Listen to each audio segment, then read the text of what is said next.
Hello there, this is Roberto Matthews and I would like to show you what I do year after year to prepare my planting bed. Before I do, however, I need to remind you that I'm in the Greater New Orleans area, USA Zone 9A, and what I do may or may not pertain to your area. I basically turn this into this.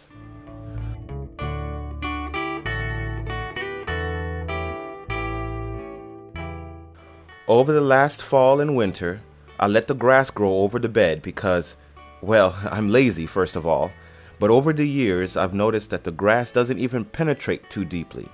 As such, I don't really have too much tilling to do. It might look like the soil is clay-like, but it's only compacted.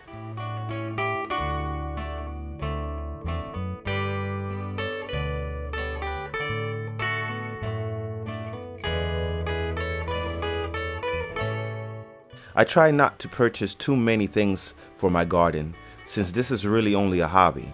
However, I try not to skimp on the tools that will last for years, such as this great wagon I picked up at Lowe's.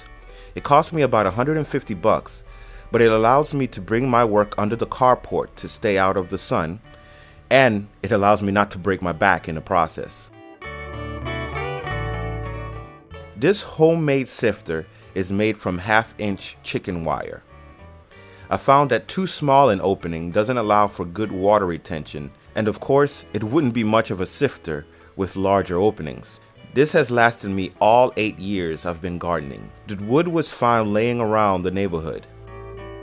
First step is to break down the clods. Then I put about 3 shovelfuls of soil to be sifted.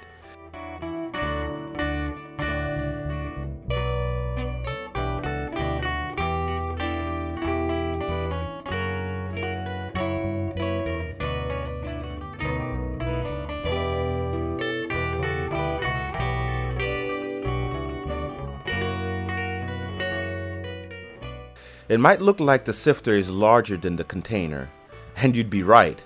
I have the container covers below for any soil that falls.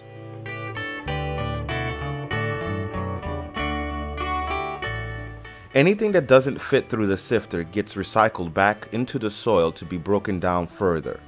Waste not, want not.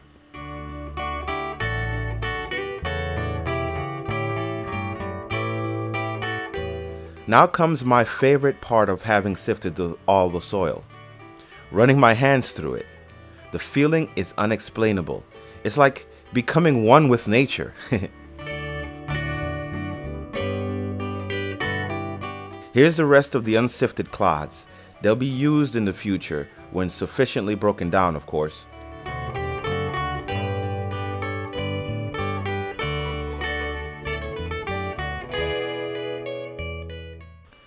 Okay, so when done sifting, I add 2 main amendments to the soil to help give my seedlings a head start. Epsom salt, of course.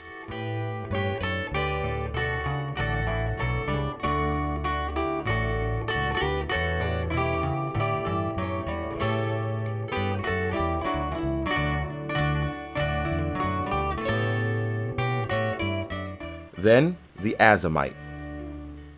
As you can see, I really don't have a measuring regiment. I know I have about 15 gallons of soil, so I've estimated just enough to cover the soil. This hasn't really harmed my plants in the past, and if it ain't broke, etc., etc.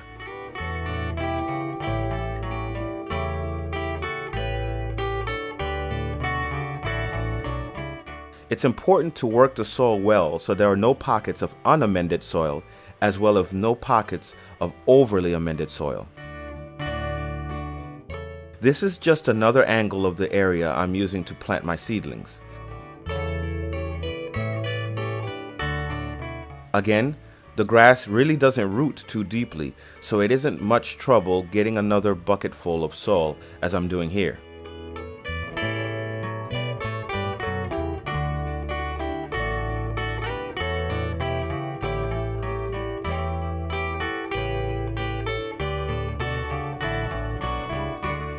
Now it's time to lay out the amended soil.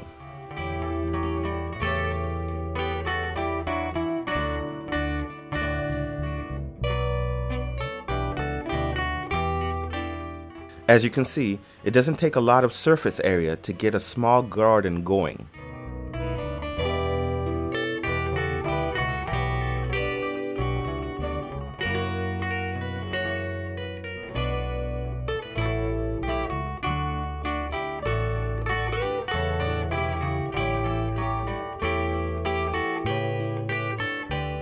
Since the soil is nice and fluffy now, it would seem that it takes less soil to fill the hole than I dug out. The soil will settle when watered, but in the meantime, I like it this way since this will allow some of the runoff to keep my soil moist.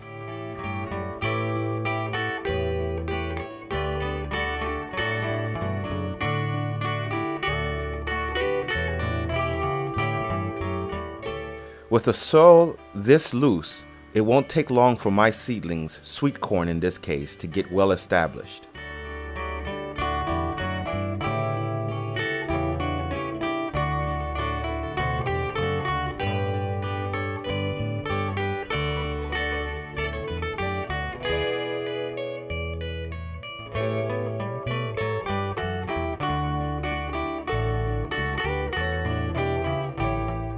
Now it's important to let you know that I didn't really need to make the large rectangle to get the seedlings going.